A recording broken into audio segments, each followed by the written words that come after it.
Jednom davno u jednom gradu. Bože, kak sam bil mlad kad sam te na griču kušuval. Sva ova leta lepa i grda, taj spomen u tikvi sam čuval.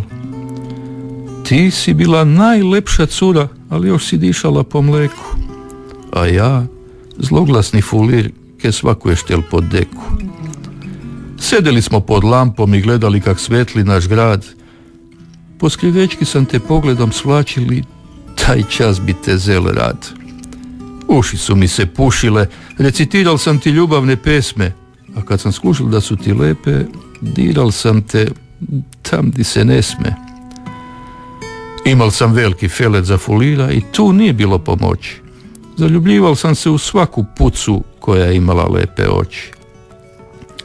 Otišel sam iz Zagreba, život me hitil, prošla su duga leta i ti se možda više ne sećaš onog slatkog probisveta. Sad rijetko nađem cajta šalabajzat po gornjem gradu i na miru si sesti na klupu kraj Matoša u hladu.